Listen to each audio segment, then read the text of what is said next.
So we basically, since 2008, the founders of the youth media movement have identified the increasing lack of opportunities for young people from marginalized communities to participate in the audiovisual, digital media, and 4IR industries as a key area of need.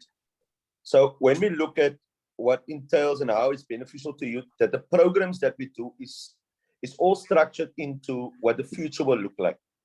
We do a lot of research and a lot of homework, and as you can see, drones might not be popular now, and 3D printing might not be popular now, but it's things that was used to. They used to have these things in the past. So 3D printing is very much old. Drones were used in military. So as the 4IR opens more, the opportunities also spreads more. That means there will be more things for us as communities to participate. Now, the sad part of all of this is that the tap is still closed. When we say the tap is still closed, we mean by saying that the opportunities is not sprinkling down to the communities. So when you look in, let's say I go and I attend Bishop's High, I will be access to more privileges than a child accessing a school at Tafelse High. So when you look at the game of opportunities, it's played at the privileged child than the disadvantaged child. So this country has never transformed since our new democracy. And young people are just dying on the streets of drugs and gangsterism, and we believe that we need to make a social change. And that is why the rise of the youth media movement has started.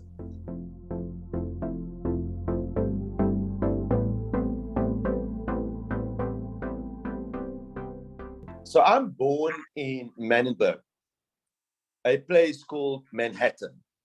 I just love it. So in Manenberg, when I grew up in Manenberg, you obviously grow up seeing how people turn out to be. Now, I was very young when my mother moved to Mitchell's Plain. Now, my mother is a factory worker.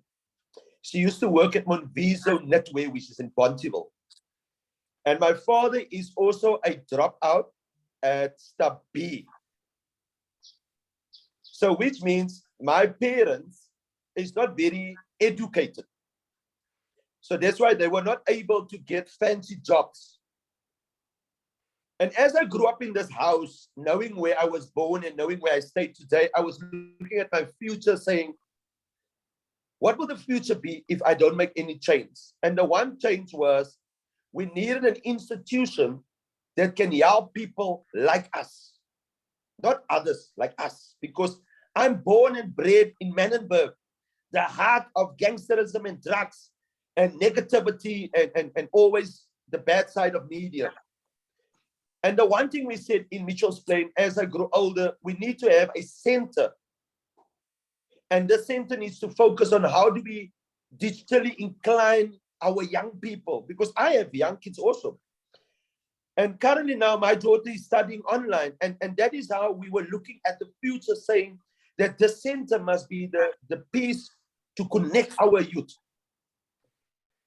Young people, when we started our first program with the media, they didn't know anything about cameras 35 mils and 16 mils. So we still used to run around with the cameras, which is called standard definition, SD. Today we are operating in 4K. So we've jumped a HD and ultra HD because we're now in 4K. So our kids don't understand that language. And we needed a center that could teach them a language that they could relate to. If you look at how things has changed, we're not anymore with analog, we're digital. But we only switched on digital 2 weeks or 3 weeks ago. So we are still very much behind. So we need a center that can help our community youth to go as time goes.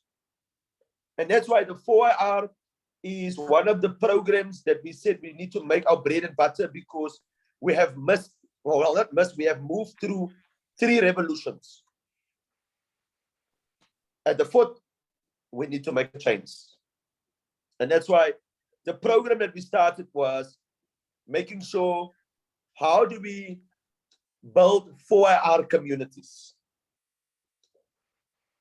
And the drone program and the 3D printing is the eye focus.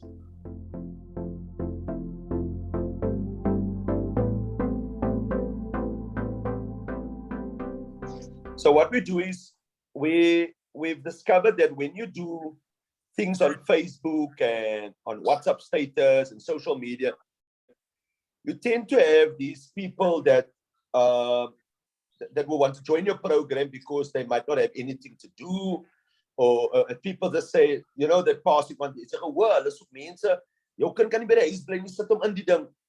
So we work with an organization called the National Youth Development Agency. So be very clear. When we look for youth, we want youth that is on a database that has gone through a sort of what they will say, an ideology of where you want to be in life. Because what NYDA does is they do career guidance, you know, they do support programs. And let's say maybe you want to be an entrepreneur, start a business. They've got all those support mechanisms in place. The one thing we said is that if you are on these websites, part of their database, which is the National Youth Development Agency, that is how we get our young people. So when we recruit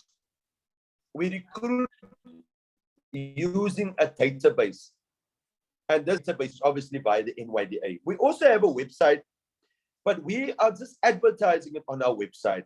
But the aim is to make sure that we work with institutions that can help us so that we can fast track, and also that we know there is, everyone gives CVs, but you don't know if the CVs are real. So when we work with an institution, those things were all checked. So the scrutiny on the CVs were all done. We get basically what they say, a finished product, and we go through it, interview the learners to see that if that is the right candidates. What in terms of the younger age, because our program is targeted 18 to 35. But with the younger age, we have now developed what they call our own blackboard. So it's almost done. Give us about 2 weeks, then you'll know about it. So on our blackboard, we have developed 2 courses. One is drone making and one is 3D printing. So learners younger than 18 are able to sign up and basically do an online drone making course. He is able then to book a slot to do a hands-on at the institution. So let's say you do the course, then there will be a slot when you're near to finish that says you can book one of these dates to do a hands-on experience at the YMM. That blackboard is almost done. Like I said, we need about 2 weeks. We're just checking it through. We're making sure that people like yourself check this blackboard and give your final approval, because we've got quite a number of researchers that is giving their inputs. Once this blackboard is done, we are targeting learners as young as 6 years old, which is your entry level at school, grade 1. If a learner on grade 1 understands just the basics of what is drone building, of how he can build his own drone, we are now programming that learner to say that he can go into drone piloting. So we are putting his mind towards something. We are starting at a young age to groom him. So let's say a young person at 6 years old builds his own drone, and he finds out that that drone that he built, he can actually fly in competitions with that drone. What an amazing thing can happen to his life. Here he comes in the drone competition, he comes first, he wins a prize, let's say 50,000. He brings 50,000 home on the age of 6 years old. But he has built his own drone with the support of his parents and obviously the program. So we are looking at how do we entice and excite young people from a young age towards their career one day. And with this drone making program and the 3D printing, we are saying to ourselves, if we can create an economy within communities, let it be the Cape Flats, let it be what area, but then the money can generate from that community into that community. And that is the whole aim of this drone making and the 3D printing, because let me take yourself, you've got a toilet system, and sorry that I'm using the toilet system. The toilet system has got parts inside the toilet. Now, when you pull the chain, one of those parts breaks. For you to replace that part, you need to buy the whole set. What if there was someone next to you that had a 3D printer that could print you that part for less than fraction of that cost? That's where we're going with this. That's the aim. Create an economy within a community.